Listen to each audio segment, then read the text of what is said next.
أعوذ بالله من الشيطان الرجيم بسم الله الرحمن الرحيم رب اشرح لي صدري ويسر لي أمري واحلل عقدة من لساني يفقهوا قولي. Assalamu alaikum wa rahmatullahi wa barakatuhu.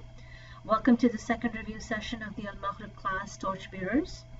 This course was taught by Sheikh Walid Basuni, and this review session is brought to you by Qabilat Bushra.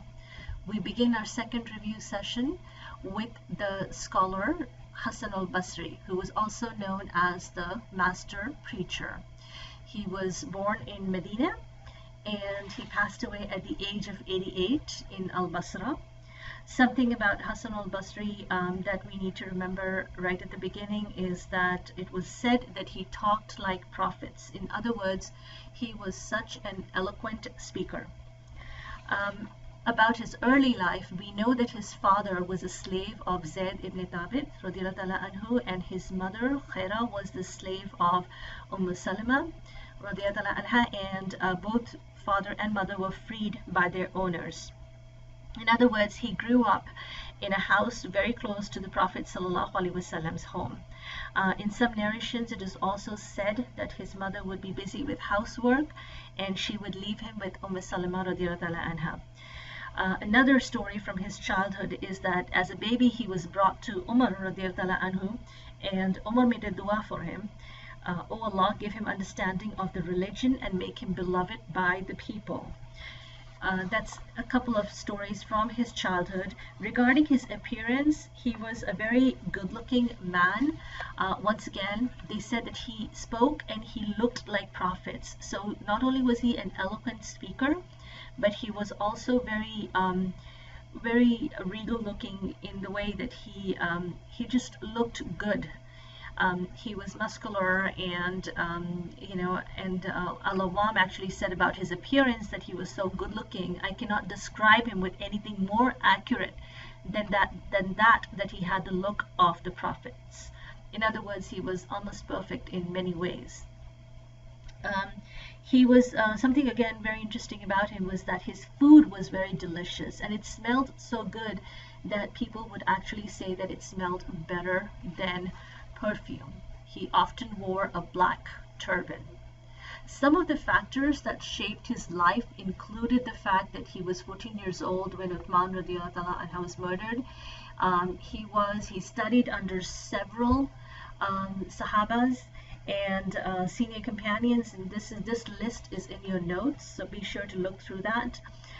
He studied under about 9 senior companions, and most of his teachers were those that did not get involved in the fitna, so through them he learned a lot and developed a very pure understanding of the deen. He was also a student of Mutarrif, the scholar that we discussed in our first review session.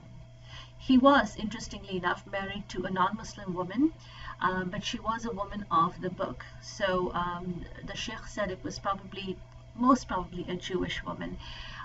They did not have any children. Some of his special qualities include the fact that he was very, very knowledgeable in halal and haram, and it was often said that his fatwa or his ilm was similar to that of Umar radiyallahu anhu, and and that he was when he came to Mecca, basically people sat him down and asked him a lot of questions, and they said that they had never seen a scholar like this. And keep in mind that Mecca was an international city, and all the scholars were coming there. So his ilm and fatwa were very similar to Umar radiyallahu anhu. Another something that is interesting about his special qualities, and there's more details of this in the notes, so be sure to read through that, was that Auf ibn Malik said that I don't know anyone who knows the way to Jannah better than Al-Basri. So basically his knowledge is something that is going to take you to paradise.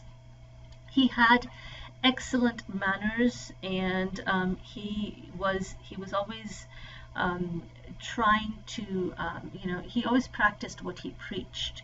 So in other words, if he told someone to abstain from something, he would abstain from it first before he told anyone else. So he also understood how the society was changing at the time, and his fatwas were very incompatibility with the changing trends of the society. And one example of this was the idea of selling the mushaf. And again, this whole story is in the notes, so be sure to look through that.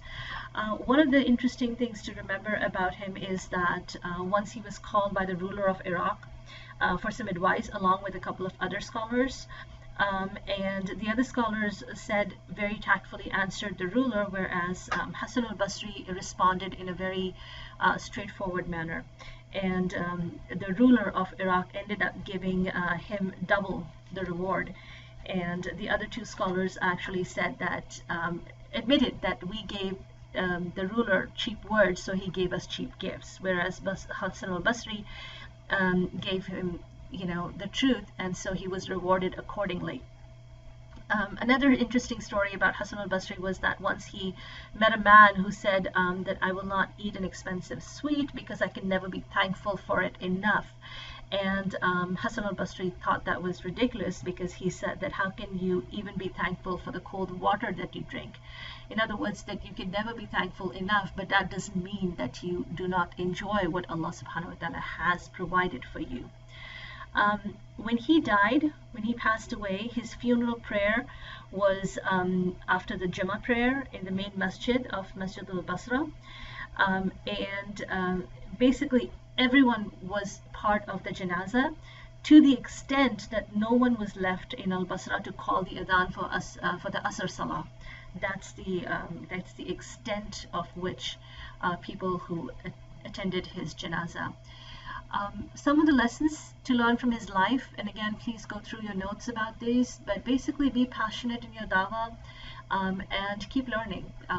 Again, an interesting factor about Hasan al-Basri was that he always was learning, he was increasing his knowledge, and he mostly never repeated himself.